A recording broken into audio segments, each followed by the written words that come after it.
Okay, for decades, we've been fed this image of a healthy breakfast as a bunch of stuff and a big, tall glass of orange juice.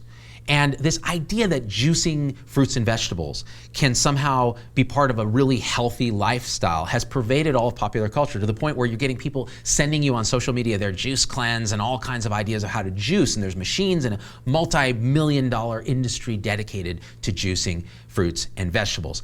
I'm going to tell you why this is a terrible idea, and that the healthy way to consume fruits and vegetables is as nature intended them in their original packaging. Okay, here's the deal. When you have an apple, it contains fiber, it has a peel, it contains vitamins, and it contains fruit sugar and water. The fruit sugar is called fructose. It turns out, if you want to talk about toxins, fructose can technically be considered a toxin because the body doesn't handle it very naturally. It has to pass through the liver like other toxins. And that's fine if you don't overwhelm the liver with a bunch of fructose at the same time. That's why people freak out about high fructose corn syrup. But look at an apple. The same fructose is in there as is in honey and high fructose corn syrup and those kind of simple sugars. But here's the difference. When nature makes a toxin, it often wraps it in the antidote. So an apple has fiber that when you digest it in your natural juicing process, you chew on it, it gets into the gut, the fiber is still kind of wrapped around the nutrients and the fructose. It slowly gets absorbed through the digestive tract instead of just hitting you like a hammer. And it gets to the small intestine fairly quickly so you feel full, so you don't eat like 20 apples at once. That's the way we were intended to eat fruits and vegetables.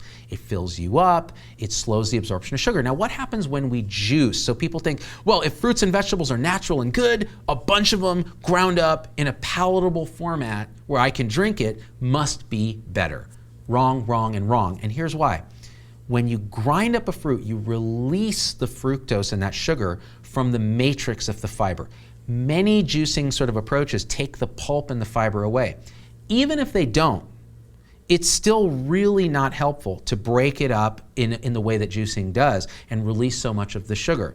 So immediately you're going to be hit with this huge sugar load, which is not good for your insulin levels, it's not good for your body, and it's not good for weight because it's a ton of calories absorbed quickly before you can get the feeling that you're actually full. In fact, a good rule of thumb is never drink your calories if you can avoid it, because of this idea that you don't get full fast enough and you'll take too many calories. The other thing about juicing is you can grind up a bunch of fruits and vegetables in a way that you would never eat that many in real life. So the caloric load is really, really high. The third problem is in commercial establishments, they add all kinds of things, sugar, dairy products, other things that make it vastly more caloric and less healthy and higher in unhealthy sugars. Now, people who do these juice cleanses are doing themselves a disservice because they're taking these huge shots of what is effectively Coca-Cola, huge amounts of sugar, and that's all they're eating intermittently. And they're subjecting their body to these insulin swings, these sugar swings, and that's very, very, very bad. So the bottom line is this. If you're not getting any vegetables and fruit in your life, an occasional juice might get you some vitamins and things like that.